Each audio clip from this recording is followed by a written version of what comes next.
Assalamualaikum warahmatullahi wabarakatuh. Perkenalkan, saya Eci Estin dengan NIM 19482011042, mahasiswa farmasi Stikes Harapan Ibu Jambi. Saya akan menjelaskan tentang patofisiologi hipertensi.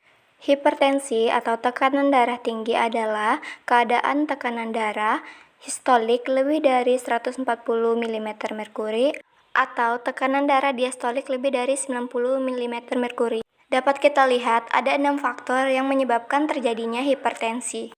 Yang pertama, asupan garam berlebih, jumlah nefron berkurang, stres, perubahan genetis, obesitas, dan bahan-bahan yang berasal dari endotel.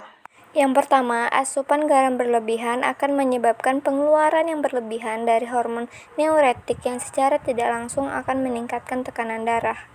Yang kedua, jumlah nefron berkurang dapat menyebabkan terjadinya penurunan permukaan filtrasi dan juga retensi natrium ginjal sehingga dapat menyebabkan volume cairan meningkat karena ginjal yang dapat menentukan jumlah natrium dan renin serta bahan lain dalam aliran darah. Ketiga, yaitu stres dapat menyebabkan penurunan permukaan filtrasi, kemudian renin-angiotensin berlebihan dan juga aktivitas berlebihan pada saraf. Dapat menyebabkan terjadinya kontraktilitas pada jantung meningkat karena stres ini dapat meningkatkan resistensi si pembuluh darah perifer dan curah jantung sehingga akan menstimulasi aktivitas saraf simpatis. Peningkatan simpatis ini yang akan meningkatkan kerja jantung dan meningkatkan tekanan darah. Kemudian, perubahan genetis yaitu perubahan yang terjadi pada tubuh oleh gaya hidup yang menyebabkan perubahan membran sel. Keadaan ini dapat menyebabkan konstruksi fungsional dan hipertrofi struktural, yaitu di mana keadaan ini mengakibatkan pengecilan pembuluh darah di dalam tubuh kita terus-menerus akan meningkatkan tahanan perifer. Selanjutnya, obesitas atau kelebihan berat badan dapat menyebabkan hiperinsulinemia atau kondisi di mana tingginya kadar insulin pada tubuh, dan juga hipertrofi struktural atau peningkatan volume pada organ. Nah, kenapa sih obesitas ini termasuk ke dalam penyebab hipertensi? Karena kelebihan berat badan seseorang memerlukan tekanan darah yang lebih tinggi daripada kondisi pada normalnya. Kenapa? Karena untuk mempertahankan keseimbangan antara asupan dan ekskresi natrium pada ginjal. Pada orang yang mengalami obesitas ini, ginjal bekerja lebih keras sehingga dapat menyebabkan kenaikan tekanan darah. Terakhir, yaitu bahan-bahan yang berasal dari endotel atau berupa peptida besar yang terdiri dari 21 asam amino dapat menyebabkan terjadinya hipertrofi struktural.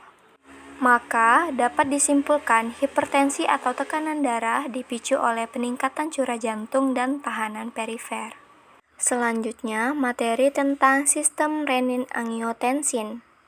Angiotensin adalah hormon yang berperan penting dalam mengatur tekanan darah, di mana angiotensin ini menyebabkan pembuluh darah mengkerut sehingga menyebabkan kenaikan tekanan darah. Peran angiotensin dalam tubuh melibatkan peran organ hati, ginjal, dan paru, di mana hati akan memproduksi suatu protein yaitu protein angiotensinogen dan ginjal akan melepaskan suatu enzim yaitu enzim renin. Angiotensinogen ini akan dipecah oleh enzim renin sehingga membentuk angiotensin 1. Setelah terbentuknya angiotensin 1, paru-paru kemudian melepaskan ACE yaitu enzim pengubah angiotensin, di mana enzim ini mengubah angiotensin 1 menjadi angiotensin 2. Angiotensin 2 bekerja langsung pada pembuluh darah yaitu dengan cara merangsang vasokonstruksi atau penyempitan pembuluh darah. Angiotensin 2 juga bekerja pada kelenjar adrenal yaitu untuk merangsang pelepasan aldosteron.